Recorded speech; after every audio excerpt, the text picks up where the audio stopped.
Hello, ഇന്ന് എനിക്ക് നിങ്ങളോട് കുറച്ച് കാര്യങ്ങൾ പറയാനുണ്ട്. അതിനു മുമ്പ് കുറെ ദിവസമായില്ലേ നമ്മളൊരു സെന്റാങ്കിൾ ആർട്ടൊക്കെ ചെയ്തിട്ട്. എങ്കിൽ ഇന്ന് സെന്റാങ്കിൾ ഇൻസ്പയർഡ് ആയിട്ടുള്ള ഒരു ഡ്രോയിങ് തന്നെ ആകട്ടെ എന്ന് വിചാരിച്ചു. അധികം എഫേർട്ട് ഒന്നും ഇല്ലാതെ നമുക്ക് വരയ്ക്കാൻ പറ്റിയ ഒരു ഡ്രോയിങ് ആണ് കേട്ടോ ഇത്. ഞാൻ ആക്ച്വലി ഇവിടെ ഉദ്ദേശിക്കുന്നത് നമ്മൾ ഈ തിരമാലകൾക്ക് മുകളിൽ സൂര്യനെ ഇങ്ങനെ കാണുന്ന ഒരു സീനില്ലേ, അതാണ് കേട്ടോ. ഇനി കാര്യത്തിലേക്ക് വരാം. ഞാനിങ്ങനെ ഇൻസ്റ്റയിലും യൂട്യൂബിലും ഒക്കെ ഡ്രോയിങ്സ് അപ്ലോഡ് ചെയ്യാൻ തുടങ്ങിയിട്ട് കുറച്ചായി കേട്ടോ. യൂട്യൂബിന്റെ കാര്യം എടുത്താൽ വർഷങ്ങളായി, പക്ഷെ ഇടയ്ക്ക് കുറച്ച് ബ്രേക്ക് ഒക്കെ ഉണ്ടായിരുന്നു.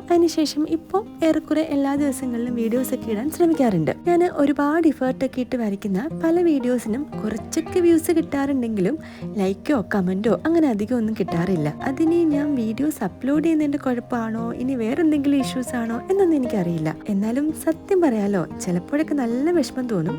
ഈ പരിപാടി അങ്ങ് നിർത്തിയാലോ എന്നൊക്കെ തോന്നാറുണ്ട്. ഇതില് നിങ്ങൾ എത്ര പേര് ഞാൻ ഈ പറയുന്ന കാര്യങ്ങളൊക്കെ കേൾക്കുന്നുണ്ട് എന്നൊന്നും എനിക്കറിയില്ല കേട്ടോ. ഈ പറയുന്ന കാര്യങ്ങൾ കേൾക്കുന്ന നിങ്ങളോടായിട്ട് എനിക്കൊരു കാര്യം ചോദിക്കാനുണ്ട്. ഞാൻ ഇങ്ങനെ വീഡിയോസ് ഇടുന്നത് നിർത്തണോ അതോ ഇത് കണ്ടിന്യൂ ചെയ്യണോ? എന്താണെങ്കിലും നിങ്ങളൊന്ന് കമന്റ് ചെയ്തേക്കണേ. അപ്പൊ ശരി, ഇന്ന് ഇത്രയൊക്കെ ഉള്ളൂ. നിങ്ങൾക്ക് ഇന്നത്തെ വീഡിയോസ് ഇഷ്ടമായെങ്കിൽ ഒന്ന് ലൈക്ക് കൂടി ചെയ്തേക്ക്. അപ്പൊ ശരി, ഫോളോ മീ ഫോർ ഇതേപോലെയുള്ള കുട്ടി കുട്ടി videos. Bye bye. Thank you for watching.